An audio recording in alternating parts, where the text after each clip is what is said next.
Enjoying the show? You can help others find it and enjoy it too by giving us a 5-star rating or review. If you feel like reaching out to us with a question or comment, you can send us an email at mywifetherd@gmail.com. And don't forget to visit our website at mywifethedietitian.com, as well as our social media pages. We're on Facebook, Instagram, and YouTube. Enjoy the show. It's Rob and Sandra from My Wife the Dietitian, and this is Nutrition Nuggets. Hey, Rob. Hello, Sandra. It's a nutrition nugget, a cornbread nugget. A cornbread nugget. I love the cornbread you make. Oh, it's so good. I make chili, and then Sandra's like, "Ooh, I got to make cornbread." Yeah. And then we have this awesome food for a couple days. It's great. Yeah, and actually, with the corn and the beans, like in the chili, it's actually... like a match made in heaven? Kind of, like nutritionally speaking? Yeah. Really? You know how some cultures have, rice and beans, peanut butter and toast, like they're kind of like vegetarian options. It gives you the complete protein. So the corn, it's ground up corn to make the cornmeal, and the legume makes a complete protein. I thought that's maybe where you were going with that. Yeah.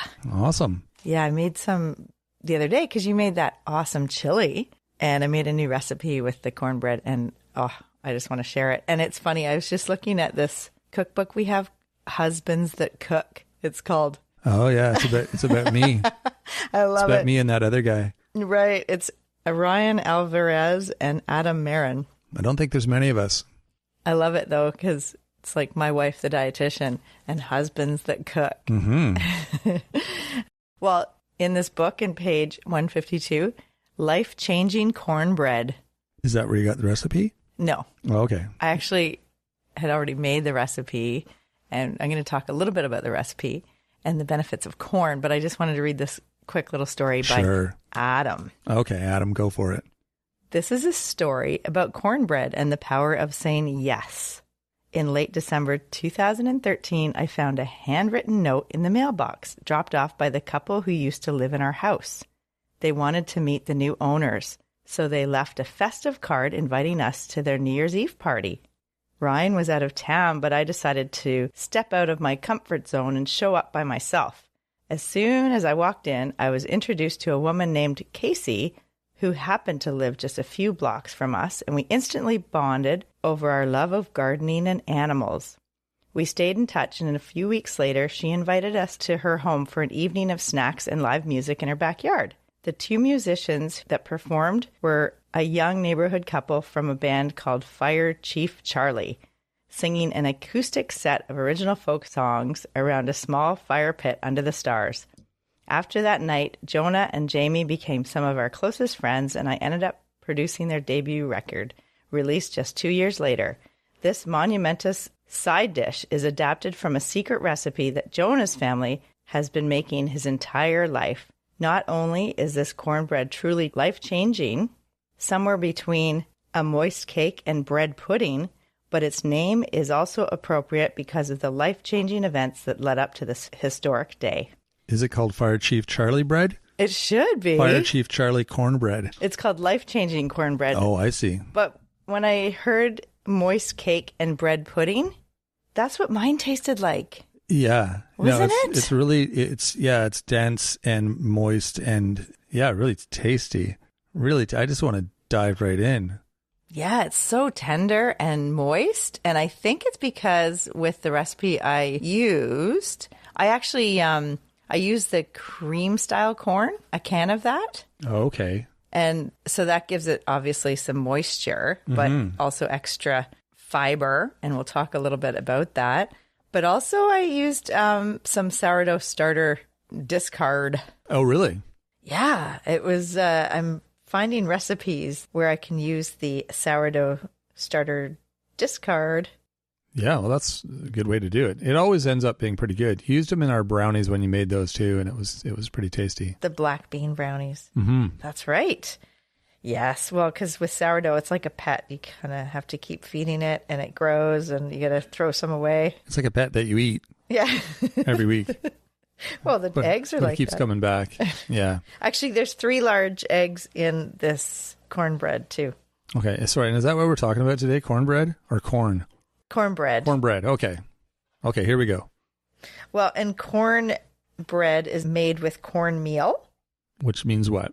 Well, it's dried corn kernels that have been ground in one of 3 textures: fine, medium, or coarse. Oh, interesting.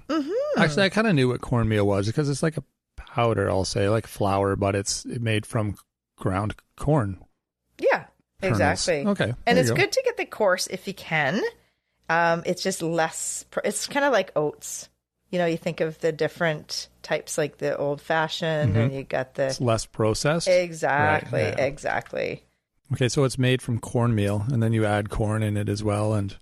Yeah, and cornmeal is either yellow, white, or blue, depending on the type of corn used. That makes sense. And the yellow corn, for the yellow cornmeal, has slightly more vitamin A than white.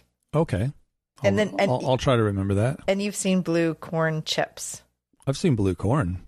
Yeah, but you know the blue corn chips? Yeah. They're made with the blue cornmeal. Well, that makes sense. From the blue corn. I would expect that. Yeah. Exactly. Yeah. If that question was on a test, I think I'd probably get that one right. Yeah. An increasing number of blue corn products are also available in the like breakfast cereals. You should make some blue chips. cornbread. That would be kind of cool looking. Interesting. Yeah. Where do you get blue corn from? Some specialty markets. Yeah, some fancy place. Yeah. So there's a few health benefits from the corn in the cornmeal. Because I think I hear a lot of people say, oh, I don't really eat corn because it's just a carb and it's too high in sugar. But it's a real benefit because blah, blah. Right? Because I read that on the internet. Well, and variety is the spice of life. Here we go again. Yep. So it is a way to get a vegetable in that's a yellow vegetable. You know how we say that we want orange vegetable? Well, actually, you're getting the carotene, the vitamin A, from corn. Oh, there you go. And so it is classified as that. And remember what carotenoids are good for? Your eyes, I think. You got it. And actually, corn has a high amount of lutein and zeaxanthin also, just like the egg yolk.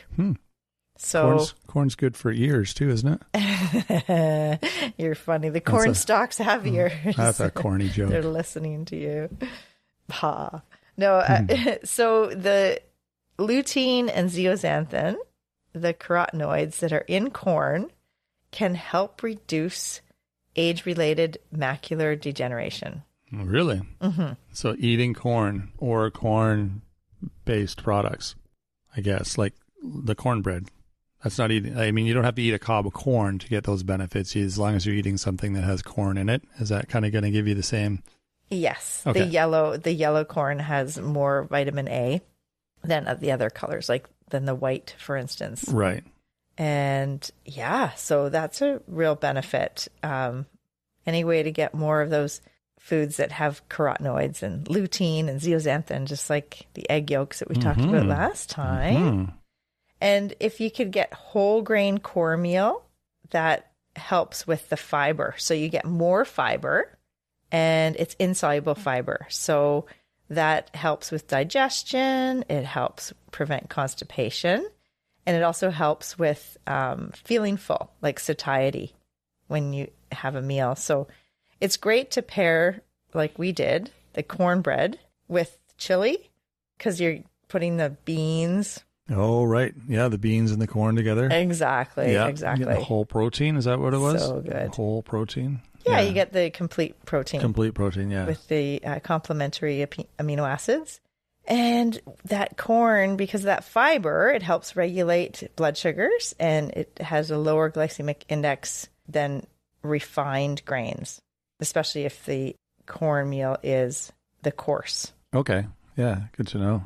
And it's loaded with B vitamins. So niacin, thiamine, folate, and iron and magnesium. So iron to prevent anemia, and magnesium helps with muscle contractions. And it's good to have foods that have magnesium. We know that our body burns through magnesium as we go through our day, and if we have a lot of stress. Most people need more magnesium in their diet. So there you go. So that's corn to the rescue. Corn to the rescue. And if you do have a gluten sensitivity or can't eat wheat products, cornbread is generally gluten-free. Mm-hmm. Yeah, and it's usually pretty tasty. It's a little crumbly, I find. Most corn-based products, bready kind of products, I find are a little crumbly. But it's whatever, you know. My cornbread wasn't crumbly. No, your cornbread wasn't crumbly. It was very moist, yeah, and tender, and the crust was golden brown. It was just delicious. Yeah, it really was. It was really tasty. Yeah, it had a good combination of. It also had a cup of plain Greek yogurt. Oh, so that helps with the moisture. That and the sourdough discard and the large eggs and some cream style corn. So it was delicious. So we'll have that. Corn is ironic because I meant to add corn to the chili. I usually do, but I forgot. But you made up for it with your cornbread. Right. And it would be fine to have it both places. Oh, absolutely. Corn's so easy to add. I mean, you get the frozen corn or even the can of corn. It's just adding it to whatever. It's great. Totally. Yeah. And having that cornbread, I mean, it's because it's made with eggs and it's got the Greek yogurt in it. It's really actually like a very well-balanced bread. Mm-hmm.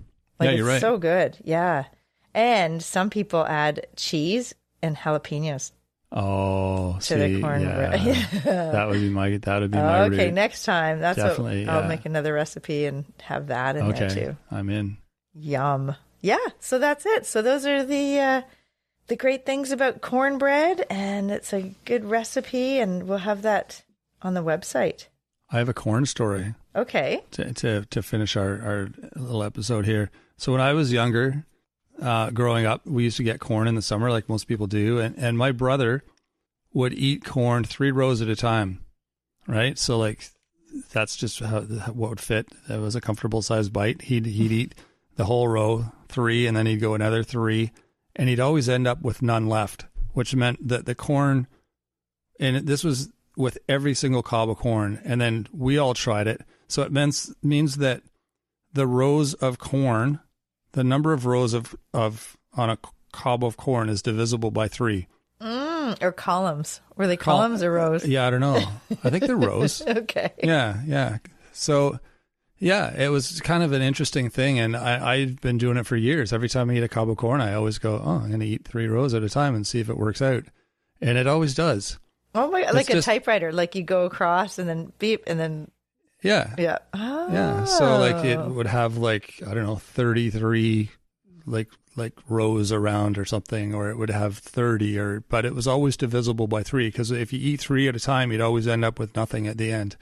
Cool. It was really neat. Yeah. So try it and let us know if that's still a thing. Or if maybe we're just eating special corn. Or maybe we just couldn't count. I don't know. Well, anytime we ever have corn on the cob, or if we're at a party and there's like a picnic or whatever, a barbecue, I usually grab all the empty corn on the cobs and give them to the chicken. You do? They yeah. love people them. What's your wife doing? Well, they love pecking at them. She's grabbing everyone's corn off their plate. Like, we have chickens. So good. Yeah. Yeah, that's true. They do like that. So. Mm-hmm. Well, there you go. Another tip to tuck into your hat there, and a little recipe to try. Maybe we'll put that in the newsletter, this upcoming newsletter. So if you want the actual written version, you can sign up for that on our website. It's mywifethedietitian.com. If you have questions, feel free to email us. We're always receptive. Yeah, that's a good word. Always receptive to your questions, and we love building an episode around whatever question you have, because I'm sure you're not the only one with that question. So feel free to email us, mywifetherd@gmail.com. You can also find us on Facebook, Instagram, and YouTube. You can reach out to us there as well. And if you like the show, tell a friend, just one friend, or 2, or 3, but share the show. It helps us keep things going here, and It's always nice to have new people on board.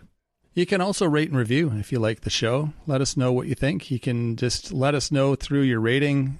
5 stars is always nice. Just saying. Or if you're feeling wordy, feel free to write a little review and share it with the world. We love hearing your feedback. It's super helpful for us. So that is it. Anything else from you, Sandra? Join the newsletter. Look at the website. All those things. Bake some cornbread and enjoy it. It's so delicious. And make some chili with it. There you go. There's your homework. So we'll be back next week, Monday, full episode. So until then, have a fantastic week, everyone. Thanks for joining us today on My Wife the Dietitian. If you like what you heard, don't be shy. Leave us a comment or review, and be sure to share our podcast with your friends. If you'd like to hear more, hit that subscribe button. You can also follow us on our social media pages for updates, episode trailers, and other odds and ends. For more info and links on what we discussed on today's episode, check the show notes. We'll be back next week with another informative and fun-filled episode.